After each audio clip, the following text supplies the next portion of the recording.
नमस्ते गाइस, और आज की फाइट वीडियो में सबसे पहले बात करते हैं UFC 299 में फाइटर्स के पे आउट क्या रहे। तो सबसे पहले सोंग येडोंग और पीटर यान के बारे में बात करें तो सोंग येडोंग की सैलरी अप्रोक्सीमेटली 100,000 रही, वेरेस पीटर यान की सैलरी $211,000 रही। अब इसके बाद जैक डेला मेडेलेना और गिलबर्ट बर्न्स के बारे में बात करें तो JDM की सैलरी अप्रोक्सीमेटली $145,000 रही, वेरेस गिलबर्ट बर्न्स ने अप्रोक्सीमेटली अर्न किए $200,000 को। अब इसके बाद केविन हॉलैंड और माइकल पेज वेनम के बारे में बात करें तो यहां पर मैं काफी शॉक हुआ क्योंकि केविन हॉलैंड ने अप्रोक्सीमेटली अर्न किए $170,000, बट अगर माइकल पेज वेनम की बात करें तो माइकल पेज वेनम ने सिर्फ अर्न किए हैं $94,000। अब इसके बाद को मेन इवेंट फाइटर्स के बारे में बात करें तो यहां पर भी मैं थोड़ा सा शॉक हुआ क्योंकि डस्टिन पोरियर ने बेनवा सैंडिनी को बीट किया है, बट स्टिल बेनवा सैंडिनी की अगर हम सैलरी को देखें तो बेनवा सैंडिनी ने अर्न किए $256,000 को। अब UFC 295 में जब बेनवा सैंडिनी ने मैट फ्रोवोला के साथ फाइट की थी तो वहां पर अपनी फाइट को विन करने के बाद बेनवा सैंडिनी ने टोटल अर्न किए $116,000, बट UFC 299 में अगेंस्ट डस्टिन पोरियर बेनवा सैंडिनी इस फाइट को लूज किया है, बट स्टिल बेनवा सैंडिनी ने डबल से भी ज्यादा अर्न किए, यानी कि बेनवा सैंडिनी ने अर्न किए $256,000 को। अब डस्टिन पोरियर के बारे में बात करें तो अपनी फाइट को विन करने के बाद डस्टिन पोरियर ने अप्रोक्सीमेटली अर्न किए हैं $1.3 मिलियन।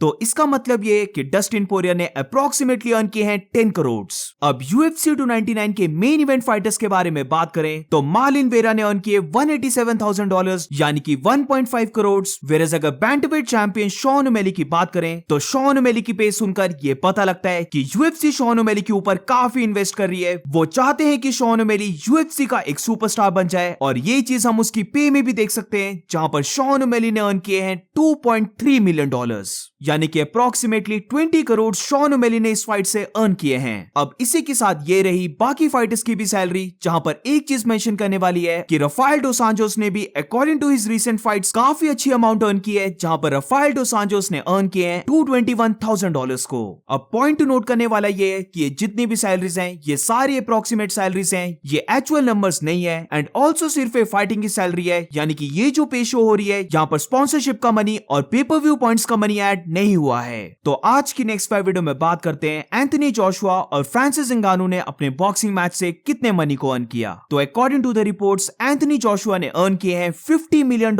वेरेस अगर फ्रांसिस इंगानू की बात करें तो अपनी फाइट में नॉकआउट होने के बाद भी फ्रांसिस इंगानू ने $20 मिलियन को अर्न किया है। तो अब इसका मतलब ये कि इस बॉक्सिंग मैच में एंथनी जोशुआ ने 400 करोड़ से भी ज्यादा मनी को अर्न किया है, वेरेस अगर फ्रांसिस इंगानू की बात करें तो फ्रांसिस इंगानू ने 165 करोड़ से ज्यादा मनी को अर्न किया है। आज की नेक्स्ट वीडियो में बात करते हैं UFC 299 के बाद new pound for pound rankings के बारे में। तो मार्लिन चुडोवेरा को बीट करने के बाद बैंटवेट चैंपियन शॉन ओमेली को 2 प्लेसेस का पुश मिला है, जहां पर इस पाउंड फॉर पाउंड रैंकिंग में शॉन ओमेली नंबर 8 से नंबर 6 रैंक पर आ गया है। अब क्योंकि शॉन ओमेली 2 प्लेसेस ऊपर गया तो इसीलिए फॉर्मर चैंपियंस चार्ल्स ओलिवेरा और एलेक्जेंडर वोल्कानोव्स्की इन दोनों का रैंक एक प्लेस नीचे गया है। नंबर 1 पे स्टिल लाइटवेट चैंपियन इस्लाम महाचेव है, वेरेस नंबर 2 में हेवीवेट चैंपियन जॉन जोन्स है, और अगर नंबर 3 की बात करें तो नंबर 3 पर है वेल्टरवेट चैंपियन लियोन एडवर्ड्स। अब इसी के साथ लाइटवेट डिवीजन की बात करें तो मैथ्यूस गैमरॉट ने राफेल डोस सांटोस को बीट किया था, तो इसीलिए अब मैथ्यूस गैमरॉट नंबर 6 से नंबर 5 प्लेस पे आ गया है। वेरेस माइकल चैंडलर की बात करें तो इतने टाइम तक इनएक्टिव रहने की वजह से माइकल चैंडलर अब नंबर 5 से नंबर 6 पे आ गया है। डस्टिन पोरियर की रैंकिंग जरा भी चेंज नहीं हुई, यानी कि वो स्टिल अभी नंबर 3 पर है। वेरेस अगर बेनवा सैंडिनी की बात करें तो डस्टिन पोरियर से बीट होने के बाद भी बेनवा सैंडिनी को एक रैंक का पुश मिला है, जहां पर वो अब नंबर 11 प्लेस पे आ गया है। अब इसके बाद वेल्टरवेट डिवीजन की बात करें तो यहां पर जैक डेला मेडेलेना ने गिलबर्ट बर्न्स को बीट किया था, तो इसीलिए JDM को एक काफी बड़ा पुश मिला है, जहां पर गिलबर्ट बर्न्स की फाइट से पहले वो नंबर 11 प्लेस पे था, बट अब गिलबर्ट बर्न्स को नॉकआउट करने के बाद वो टॉप 5 में एंटर हो चुका है, जहां पर उसकी प्लेसिंग आई है नंबर 5 की। कोबी कविंगटन नंबर 4 पे आ गया है, वेरेस अगर टॉप 5 के नीचे वालों की बात करें तो सारे फाइटर्स के एक रैंक डाउन गए हैं, बट यहां पर गिलबर्ट बर्न्स 2 प्लेसेस नीचे गया है, यानी कि नंबर 4 से वो अब नंबर 6 प्लेस पे आ गया है। आज की नेक्स्ट 5 वीडियो में बात करते हैं UFC 300 में होने वाली BMF फाइट के बारे में। तो BMF चैंपियन जस्टिन गेची की फाइट होने वाली है मैक्स हॉलोवे के साथ, बट इसी को लेकर रिसेंटली एक रूमर चल पड़ा था कि ये फाइट कैंसिल होगी है। तो बेसिकली ये जो रूमर चला था ये इसलिए चला था क्योंकि अगर हम UFC 300 के कार्ड को देखें तो वहां पर जस्टिन गेची और मैक्स हॉलोवे की फाइट के ऊपर कैंसिल दिखा रहा है। तो इसीलिए काफी लोगों को ये लगने लग पड़ा कि दोनों में से किसी न किसी फाइटर को इंजरी हो गई है या फिर दोनों में से किसी ने for some reason pull out कर लिया है। So let you all guys no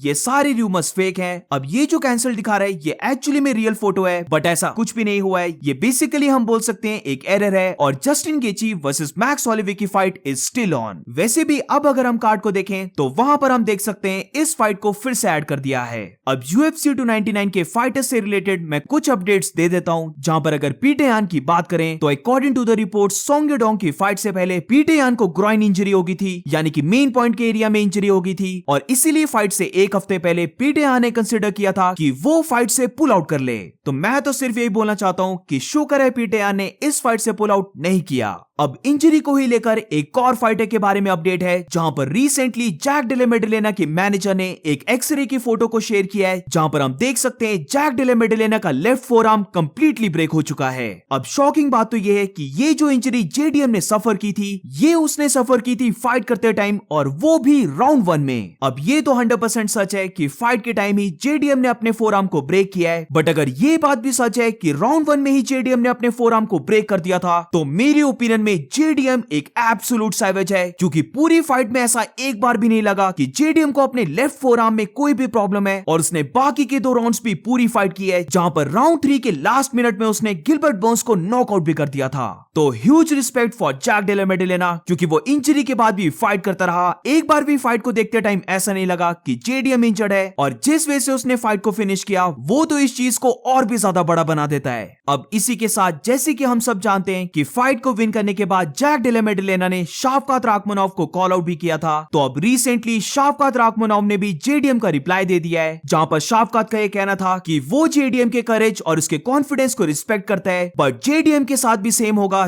जो उसके प्रीवियस ओपोनेंट्स के साथ हुआ है। यानी कि बेसिकली शावकात का यह कहना है कि जैसे वो अपने ओपोनेंट्स को फिनिश करता है, अगर उनकी फाइट होती है तो वो जैक डेला मेडेलेना को भी फिनिश कर देगा। So that's it for today guys. इसी के साथ इस वीडियो को एंड करते हैं। अगर तुम्हें वीडियो अच्छी लगी हो तो please make sure to like and subscribe. मिलते हैं नेक्स्ट वीडियो में।